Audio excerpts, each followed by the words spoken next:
We, A.S. Mitra and E. Shairantri of grade 9 from PSGRKHSS High Secondary School for Girls, Pilamede, Coimbatore, Tamil Nadu, are immensely delighted to share our views on the topic of prevention and solution to overcome economical imbalance through PowerPoint presentation mode.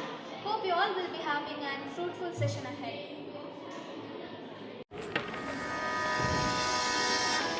What is economic development?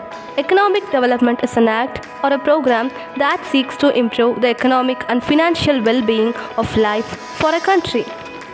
And it depends on the area or a community where we live. If all requirements are provided, then surely a country has a shoot up in the economy. Our next slide is about why should we have a progress in economy. We need progress in economy to meet our own needs. To increase the rate of employment opportunities, there must be an expansion in business. We need progress in economy to increase country's capacity and to increase the supply of public goods. What is economical imbalance? Economical imbalance is an uneven distribution of resources, property, human needs, etc. among a particular person, country, or an organization. This is caused due to some economical issues which evolves in a country. Here we have listed few major economical issues which evolves in a country today. They are low per capita income, poor quality of human capital, heavy population pressure, inequality in wealth distribution and income, unemployment and underemployment, lack of infrastructure. Low per capita income. The quantity of an amount earned by a particular person in a country is known as per capita income. Here we have listed few measures to overcome the low rate of PCI. In a country, all must be employed. There must be an increase in labor force, hence business will be supported. All the natural resources which are available in a region should be utilized and it must be maintained for our future generation. There must be an increase in export of the country. Our next subtopic is about poor quality of human capital. The term human capital refers to the economic value of a worker's experience and skills. It incorporates education, healthcare, human skills, training, job, etc. Now, after saying that the quality of human capital is poor, the next question raises us how to provide a fine quality of human capital. The first and foremost point is that all the people must be entitled to all facilities like health, education, etc. The owners or employers must provide a definite and fine wages to the laborers. Next is about heavy population pressure. The term heavy population pressure refers to the exceeding population density in a particular region. The major reason for increase and decrease in population is migration. Now, to control heavy population, we can introduce an act of child tax.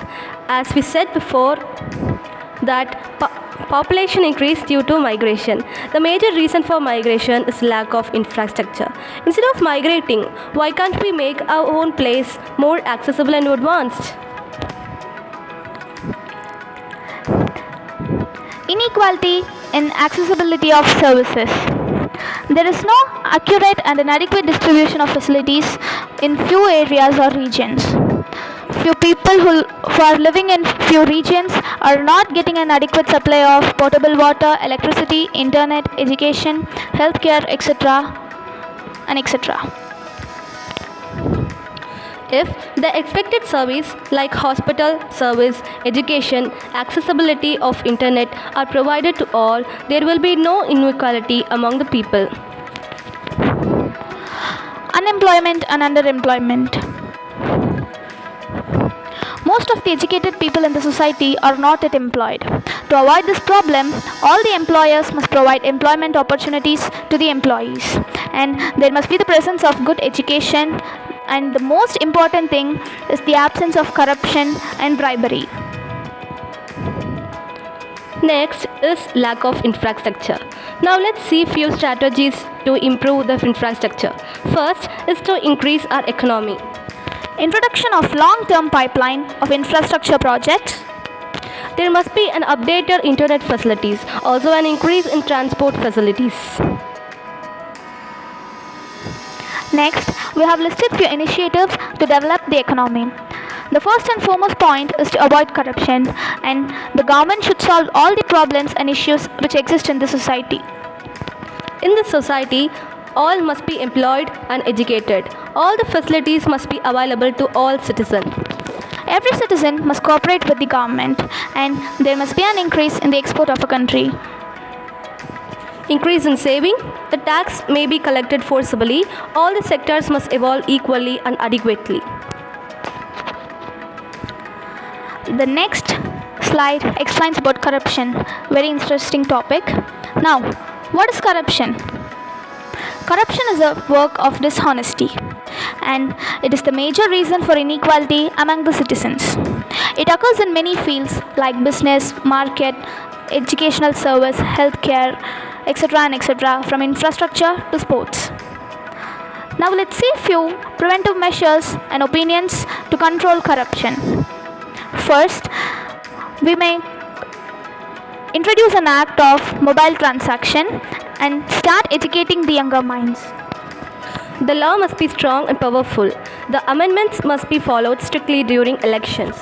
There must be the existence of responsible media, and the public should be aware of all the corruption which exists in this society.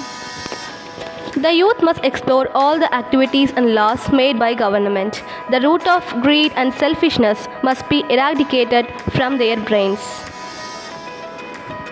As we suggested before, to proceed all the payment via mobile transaction, 1% of tax will be distributed to the government. For example, when we pay 10 rupees to the cobbler, in 10 rupees, 1 paise belongs to the government, so that the cobbler receives 9 rupees and 9 paise. Hence, we can reduce the amount of income tax. So that there will be no bribery, the fake money will not be printed. There will be no circulation of black money. Hence, our per capita income will get a shoot up, and youngsters will be employed or they may start new business. There will be equal distribution of income to all. Therefore, corruption will be avoided in a financial manner. So, production increases, and if production increases, the export of a country also gets a shoot up. When export increase, financial status also increase. So that the depth of the country will be clarified slowly. Finally, when we follow these steps, our country becomes rich, poverty will be reduced. Now, even though if our country faces an economical downturn, what shall we do? For this question, we have recommended our views. First solution is to introduce barter system among a particular region or state. We may increase the amount of tax for the importers. Next, we shall follow the economic theory suggested by Karl Marx and Engels. Barter system. In this system, there will be no evolution of money. It is a mutual beneficiary system, and bilateral and multilateral trade will be maintained. Finally, we conclude our presentation by saying that prevention is better than cure. Thank you.